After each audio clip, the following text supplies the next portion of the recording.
تقریباً حضور پاک صلی اللہ علیہ وسلم 24 دن تک یہاں پر قیام پذیر رہے، بعض روایات میں 14 ہے یا 24 ہے۔ اسی دوران نبی اکرم صلی اللہ علیہ وسلم نے مسجد کا سنگ بنیاد رکھا۔ یہ پہلی مسجد ہے جو اسلام میں بنائی جا رہی ہے، سب سے پہلی مسجد، اور اس مسجد کے لیے کلثوم بن ہدم کی ہی جگہ لی گئی تھی، اور وہاں پر حضور صلی اللہ علیہ وسلم نے تعمیر میں خود حصہ لیا، یہاں تک کہ بڑے بڑے اتنے پتھر اٹھاتے تھے کہ حضور جھک جایا کرتے تھے۔ صحابہ اکرام عرض کرتے آقا آپ ہمارے لیے چھوڑ دیں کہ ہم یہ سب کام کریں گے۔ نبی پاک صلی اللہ علیہ وسلم تھوڑی دیر کے لیے چھوڑتے اور پھر ان کی دل جوئی کے لیے پھر پتھر اٹھاتے، اپنے ہاتھوں سے پتھر لا کر کے رکھا اور مسجد بناتے رہے۔ اور اس کے بعد یہ جب اونچی دیواروں والی مسجد بن گئی تو اس پر ایک کھجور کے جو پھڑ ہوتے تھے چھپر کی ایک چھت ڈال دی گئی اور اس میں نماز قائم کی گئی۔ یہ اسلام کی سب سے پہلی مسجد ہے جس کو مسجد قباء کہا گیا، اور اس کا ذکر اللہ نے قرآن عظیم میں فرمایا ہے، جیسے کہ 11ویں پارے کی تفسیر میں نے آپ کو بتایا تھا، ایک مسجد ضرار جو منافقوں نے بنائی تھی تو اللہ نے اس کو ختم کرنے کا حکم دیا تھا، اور حضور صلی اللہ علیہ وسلم نے اس مسجد کو ختم کر دیا۔ اس کی جگہ قرآن میں اس کا ذکر آیا ہے لَمَسْجِدٌ أُسِّسَ عَلَى التَّقْوَى، مسجد وہی ہے جو تقوی کی بنیاد پر رکھی گئی ہے، اور اس سے مراد مسجد قباء ہے، جس میں سب سے پہلے اللہ کے حبیب صلی اللہ علیہ وسلم نے اسلام کی تبلیغ کے لیے اور لوگوں کی ایک جگہ جماعت قائم کرنے کے لیے مسجد تعمیر فرمائی۔ اور اس مسجد کی فضیلت میں میرے آقا صلی اللہ علیہ وسلم نے فرمایا جو وہاں پر تازہ وضو پاک وضو کر کے، یعنی اپنے گھر سے وضو کر کے مسجد قباء جائے، 2 رکعت نفل نماز پڑھے، اللہ اسے ایک مقبول عمرے کا ثواب عطا کرتا ہے۔ عمرے میں جو ہے خانہ کعبہ کا طواف کرنا ہے اور صفا مروہ کی 7 بار سعی کرنا ہے، پھر حلق کرنا ہے احرام کی حالت میں، ایک محنت کا کام ہے عمرہ جو جاتے ہیں وہ جانتے ہیں، اور یہ حرم شریف میں اتنے سارے ارکان کے بعد عمرہ ہوتا ہے، لیکن مدینہ کی فضیلت یہ ہے کہ مسجد قباء میں صرف 2 رکعت نفل نماز پڑھے، اللہ اسے ایک مقبول عمرے کا ثواب عطا کرے۔ عمرے کے برابر عبادت اس مسجد میں ہے۔ پھر اس کے بعد نبی پاک صلی اللہ تعالیٰ علیہ وسلم مسجد قباء تعمیر کر کے آگے کی طرف نکلے مدینہ کی طرف، تو جب مدینہ جانے کا وقت آیا تو بیچ راستے میں ایک اور جگہ آپ نے قیام کیا، وہ جگہ بنو سالم کہتے ہیں اور بعض میں بنو سلمہ ہے۔ وہاں پر جمعہ کا دن تھا، حضور نے وہاں ایک جگہ اور قائم کی، اور وہاں سب سے پہلی جمعہ کی نماز جماعت سے حضور نے پڑھائی۔ سب سے پہلی یہ نماز تھی جمعہ کی جس کی جماعت قائم کی گئی۔ آج بھی مدینہ طیبہ میں وہ مسجد ہے جس کو مسجد جمعہ کہا جاتا ہے۔ جو لوگ زیارتوں پہ جاتے ہیں وہ مسجد جمعہ کی بھی زیارت کر کے آتے ہیں۔ سب سے پہلی جمعہ جہاں قائم کی میرے آقا صلی اللہ علیہ وسلم نے، وہاں پھر قیام کے بعد اب نبی پاک صلی اللہ علیہ وسلم مدینہ کی طرف رواں دواں ہوئے۔ اب مدینہ جب آ رہے تھے تو پورا قافلہ نکل پڑا تھا، ہر ایک استقبال کے لیے والہانہ طور پر اپنے گھروں سے نکلے تھے۔ اس میں جو روایات ہیں، بنو نجار جو خاندان ہے وہ حضور پاک صلی اللہ تعالیٰ علیہ وسلم کے دادا حضرت عبد المطلب کا ننیحال ہے۔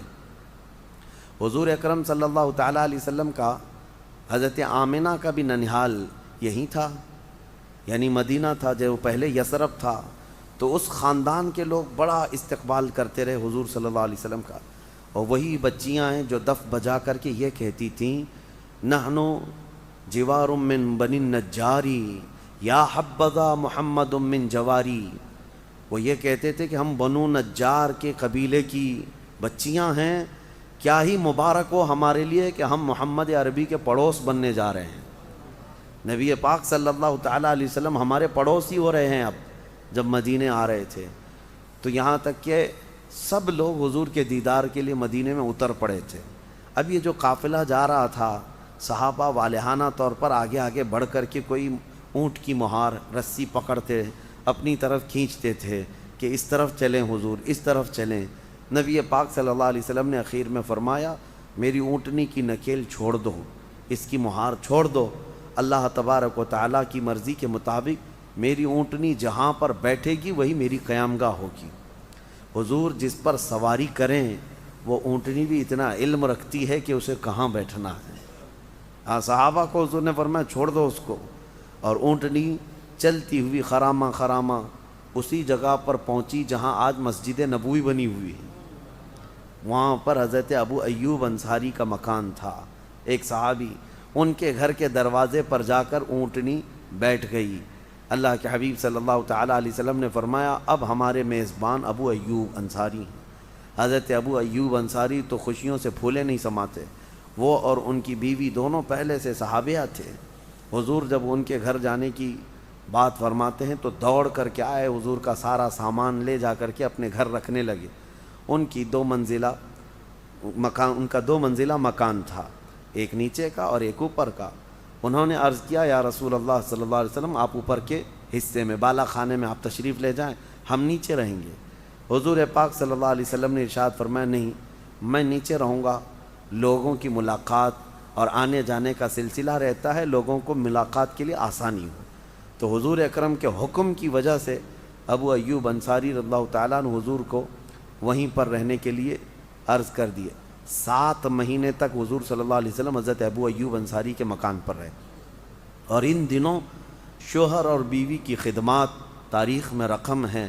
حضور کے لیے سب سے پہلے کوئی بھی چیز ہوتی لاتے، اور حضور جب کھا کر کے اس میں کچھ چھوڑ دیتے، جہاں جہاں نبی پاک صلی اللہ علیہ وسلم کی انگلیاں رکھی ہوتی یہ دونوں شوہر اور بیوی جھپٹ جھپٹ کر وہاں سے کھایا کرتے تھے۔ یہ تبرک حاصل کرنا صرف ہمارا نہیں ہے، یہ صحابہ کا طریقہ ہے۔ حضور اکرم صلی اللہ تعالیٰ علیہ وسلم کے تبرک کو لیا کرتے تھے۔ حضرت ابو ایوب انصاری اوپر کے پہلے منزلے پر رہا کرتے تھے، اور یہ بھی روایت ایک عشق سے بھری ہوئی روایت ہے۔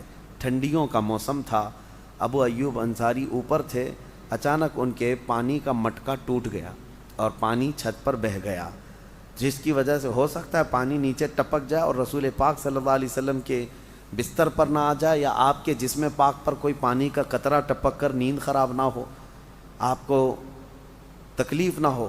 ابو ایوب انصاری اور ان کی بیوی اپنا جو بستر تھا، چادر تھی، لحاف تھا، سب پانی میں بھگو کر کے اس کو سکھا دیا، جتنا پانی تھا، یہاں تک کہ ان کا لحاف، ان کی چادر پورا پانی سے گیلا ہو گیا، اور اس کو لے کر رات بھر ٹھٹھرتے ہوئے بیٹھے رہے، سوئے نہیں، کیونکہ ٹھنڈیوں کے دن تھے، سردیوں کے دن تھے، اور پورا بستر بھگو دیا، ایک قطرہ پانی بھی چھت سے میرے آقا کے اوپر گرنے نہیں دیا۔ یہ صحابہ کا عشق نہیں ہے تو اور کیا ہے، یہ ادب نہیں ہے تو اور کیا ہے۔ نبی پاک صلی اللہ تعالیٰ علیہ وسلم کے وہ عظیم میزبان ہیں حضرت ابو ایوب انصاری۔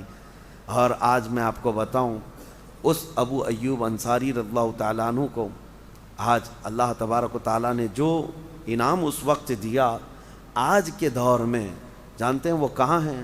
وہ ترکی میں آرام فرما رہے ہیں۔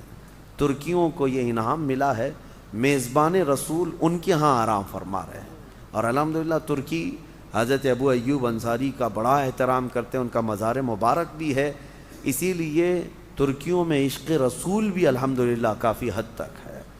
ظاہر سی بات ہے نسلوں میں وہ اثر آتا ہے۔